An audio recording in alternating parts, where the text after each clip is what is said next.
ನಿನ್ನ ಕಣ್ಣೀರನ್ನು ಯಾರು ಗಮನಿಸೋದಿಲ್ಲ, ನಿನ್ನ ನೋವನ್ನು ಯಾರು ಗುರುತಿಸೋದಿಲ್ಲ, ನಿನ್ನ ಕಷ್ಟಗಳನ್ನು ಯಾರು ತೀರಿಸೋದಿಲ್ಲ. ಆದರೆ ಎಲ್ಲರೂ ನಿನ್ನ ತಪ್ಪುಗಳನ್ನು ಹುಡುಕುವ ಕೆಲಸದಲ್ಲಿ ಮುಂದೆ ಇರುತ್ತಾರೆ. ಆಕಾಶದಷ್ಟು ಪ್ರೀತಿ ಇದ್ದರೆ ಸರಿ ಹೋಗೋದಿಲ್ಲ, ಅಣುವಷ್ಟು ಅರ್ಥ ಮಾಡಿಕೊಳ್ಳುವ ಮನಸ್ಸಿರಬೇಕು. ಸಮುದ್ರದಷ್ಟು ಸಂಪಾದನೆ ಇದ್ದರೆ ಸರಿ ಹೊಂದೋದಿಲ್ಲ, ಸಮಯಕ್ಕೆ ಸಹಾಯ ಮಾಡುವ ಗುಣ ಇರಬೇಕು. ಬದುಕುವುದನ್ನು ನಿಧಾನವಾಗಿ ಬದುಕು ಪಾಠ ಕಲಿಸುತ್ತೆ. ನಿನ್ನತನವನ್ನು ಅಡವಿಟ್ಟು ಯಾರನ್ನೂ ನೀನು ಪ್ರೀತಿಸುವ ಅಗತ್ಯ ನಿನಗಿಲ್ಲ. ಯಾಕೆಂದರೆ ಇಲ್ಲಿ ಯಾರು ಯಾರಿಗೂ ಅನಿವಾರ್ಯರಲ್ಲ. ಸ್ವಲ್ಪ ಜನ ನಮ್ಮನ್ನು ಇಷ್ಟಪಡುತ್ತಾರೆ, ಸ್ವಲ್ಪ ಜನ ಇಷ್ಟಪಟ್ಟಂತೆ ನಟಿಸುತ್ತಾರೆ, ಸ್ವಲ್ಪ ಜನ ತಮ್ಮ ಅವಸರಗಳಿಗೆ ನಮ್ಮನ್ನು ಬಳಸಿಕೊಳ್ಳುತ್ತಾರೆ. ದೃಷ್ಟಿ ಬದಲಾಯಿಸಿ ನೋಡು, ದೃಶ್ಯವೇ ಬದಲಾದೀತು. ಹವ್ಯಾಸ ಬದಲಾಯಿಸಿ ನೋಡು, ಹಣೆಬರಹವೇ ಬದಲಾದೀತು. ವಿಚಾರ ಬದಲಾಯಿಸಿ ನೋಡು, ದೇಶವೇ ಬದಲಾದೀತು. ದೋಣಿ ಬದಲಾಯಿಸಬೇಕೆಂದೇನಿಲ್ಲ, ದಿಕ್ಕು ಬದಲಾಯಿಸಿದ್ರೆ ಸಾಕು, ನೀ ಸೇರುವ ದಡ ಎದುರಾದೀತು.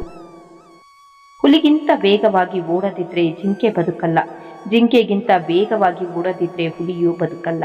ತಾತ್ಪರ್ಯ, ಬದುಕಬೇಕು ಅಂದರೆ ಓಡಲೇಬೇಕು.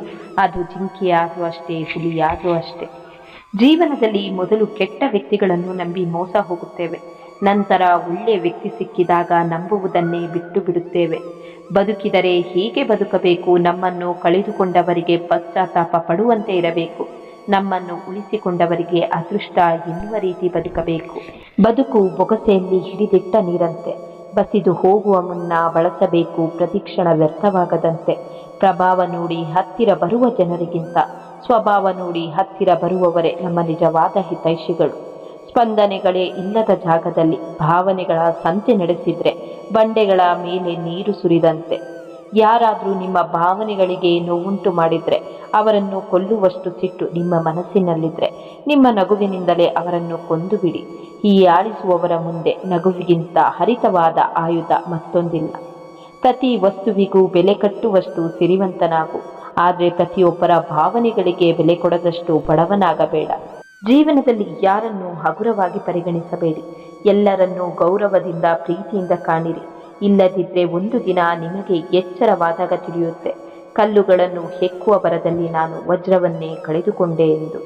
ಜೀವನದಲ್ಲಿ ನೆಮ್ಮದಿಯಾಗಿ ಇರಬೇಕೆಂದರೆ ನಾವು ಇನ್ನೊಬ್ಬರ ವಿಷಯಕ್ಕೆ ಅನಾವಶ್ಯಕವಾಗಿ ಕಿವಿ ಕೊಡಬಾರದು. ಮತ್ತೊಬ್ಬರು ನಮ್ಮ ಬಗ್ಗೆ ಏನು ಮಾತನಾಡಿದರೂ ತಲೆಕೆಡಿಸಿಕೊಳ್ಳಬಾರದು. ಮಾತನಾಡುವ ಮುನ್ನ 10 ಸಲ ಯೋಚಿಸಿ ಮಾತನಾಡಿ.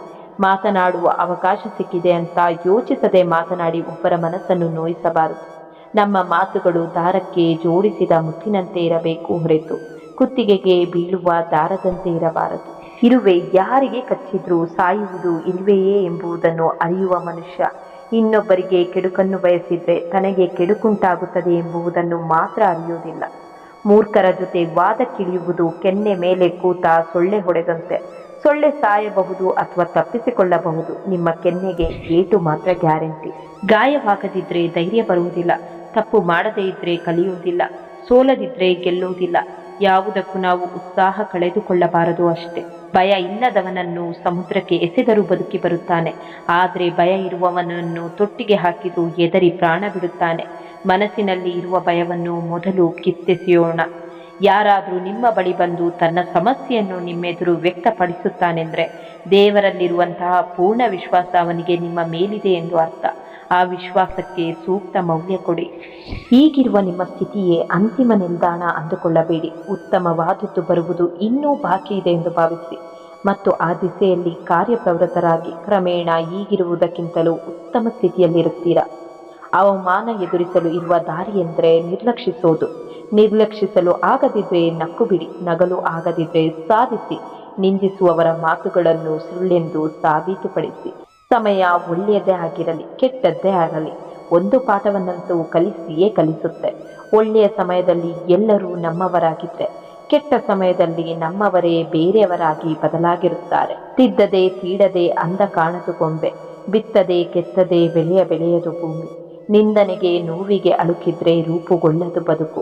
ನಂಬಿಕೆ ಇಲ್ಲದವರ ಮುಂದೆ ಬೇಡವಾದ ವಸ್ತುವಾಗುವ ಬದಲು ನಂಬಿಕೆ ಇದ್ದವರ ಮುಂದೆ ಬೆಲೆಯುಳ್ಳ ವ್ಯಕ್ತಿಯಾಗಿ. ನಾವು ಒಳ್ಳೆಯವರಾಗಿರಬೇಕು ನಿಜ, ಆದರೆ ಮುಗ್ಧರಾಗಿರಬಾರದು. ಜನ ನಮ್ಮನ್ನು ದುರುಪಯೋಗಪಡಿಸಿಕೊಳ್ಳುತ್ತಾರೆ. ಸತ್ಯಕ್ಕಿಂತ ಅಸತ್ಯವೇ ದೊಡ್ಡದಾಗಿ ತೋರುತ್ತೆ. ಪ್ರತಿಯೊಂದರ ಬೆಲೆ ಅದರ ಸಮಯ ಬಂದಾಗಲೇ ತಿಳಿಯೋದು. ನಂಬಿಕೆಯನ್ನು ಉಳಿಸಿಕೊಳ್ಳುವವರಿಗಿಂತ ನಂಬಿದವರನ್ನು ಬಳಸಿಕೊಳ್ಳುವವರೇ ಜಾಸ್ತಿ. ತಪ್ಪುಗಳನ್ನು ಕ್ಷಮಿಸಬಹುದು, ಆದರೆ ಮೋಸವನ್ನಲ್ಲ. ಎಲ್ಲರಿಗೂ ಎಲ್ಲ ಸಮಯದಲ್ಲೂ ನಾವೇ ಬೇಕಾಗಿರಲ್ಲ. ಜೀವನದಲ್ಲಿ ಖುಷಿಯಾಗಿರ್ಬೇಕು ಅಂದ್ರೆ ಯಾರಿಂದಲೂ ಏನನ್ನು ಬಯಸಬಾರದು. ಜೀವನ ಎಲ್ಲವನ್ನೂ ಕಲಿಸುತ್ತೆ, ನಾವು ಕಲಿಯಬೇಕು ಅಷ್ಟೇ. ಎಲ್ಲಿಯವರೆಗೆ ನೀವು ಅವರ ಇಚ್ಛೆಯಂತೆ ವರ್ತಿಸುತ್ತೀರೋ ಅಲ್ಲಿಯವರೆಗೆ ಮಾತ್ರ ನೀವು ಒಳ್ಳೆಯವರು. ಒಮ್ಮೊಮ್ಮೆ ಒಂಟಿಯಾಗಿ ಕೂತಾಗ ಮನಸ್ಸು ಹೇಳುತ್ತೆ, ನಿನ್ನ ನೋವು ಕೇಳುವವರು ಇಲ್ಲಿ ಯಾರೂ ಇಲ್ಲ, ಎದ್ದು ನಡಿ ಎಂದು. ಬೇಡ ಅನ್ನುವವರನ್ನು ಬಿಟ್ಟು ಬಿಡು, ನಿನ್ನ ಗಮನ ನೀನೇ ಬೇಕು ಅನ್ನುವವರ ಬಿಟ್ಟು ಹೋದಿತ್ತು. ವಾದ ಮಾಡಿ ದೂರ ಆಗುವುದಕ್ಕಿಂತ ಮೌನವಾಗಿ ದೂರ ಇರುವುದೇ ಒಳಿತು ಅಲ್ವಾ? ಹೊಸ ಜನರು ಸಿಕ್ಕಾಗ ನಮ್ಮವರೇ ನಮ್ಮನ್ನು ದೂರ ಮಾಡ್ತಾರೆ. ಇಷ್ಟೇ ಜೀವನ.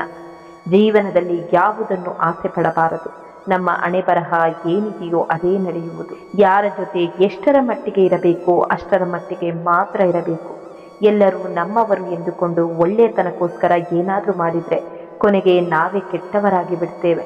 ಒತ್ತಾಯ ಪೂರ್ವಕವಾಗಿ ಯಾವುದನ್ನು ಪಡೆಯಬಾರದು. ಅದು ಕಾಳಜಿ, ಪ್ರೀತಿ, ಸ್ನೇಹ, ಗೌರವ ಯಾವುದೇ ಇರಬಹುದು. ಸ್ಪಂದನೆ ಇಲ್ಲವಾದಲ್ಲಿ ಅದಕ್ಕೆ ಬೆಲೆ ಇರುವುದಿಲ್ಲ. ಎಲ್ಲರೂ ನನ್ನವರೆಂಬ ಭ್ರಮೆ ಬಹಳ ಇತ್ತು.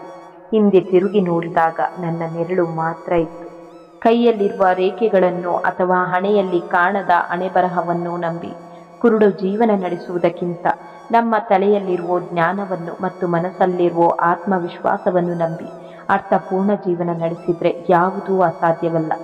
ಸುಳ್ಳು, ಮೋಸ, ದ್ರೋಹ, ವಂಚನೆ ದೇವರ ಬಳಿ ಸಾಲ ಮಾಡಿದಂತೆ. ಒಂದಲ್ಲ ಒಂದು ದಿನ ಬಡ್ಡಿ ಸಮೇತ ಕಟ್ಟಲೇಬೇಕು.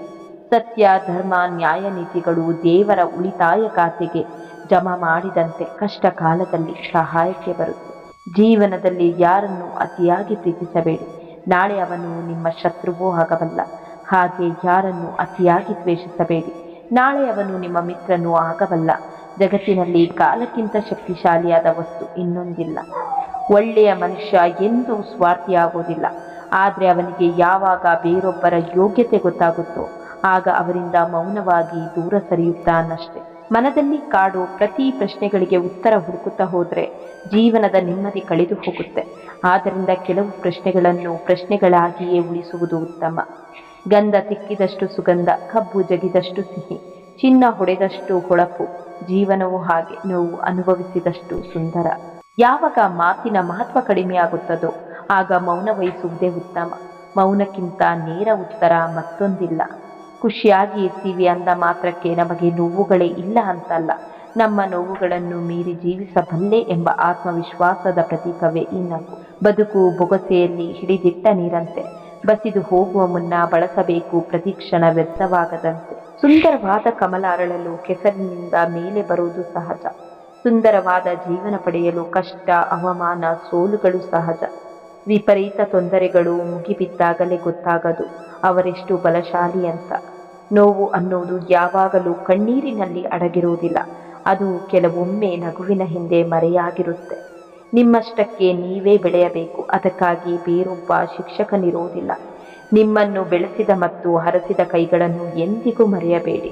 ಯಾವ ವ್ಯಕ್ತಿ ಸ್ಪಷ್ಟವಾಗಿ, ಸ್ವಚ್ಛವಾಗಿ, ನೇರವಾಗಿ ಮಾತನಾಡುತ್ತಾನೋ ಆತನ ಮಾತುಗಳು ತೀವ್ರವಾಗಿ, ಹರಿತವಾಗಿ ಅಥವಾ ಕಠೋರವಾಗಿಯೂ ಇರಬಹುದು. ಆದರೆ ಆತನ ಮನಸ್ಸಿನಲ್ಲಿ ಯಾವುದೇ ಮೋಸವಿರುವುದಿಲ್ಲ.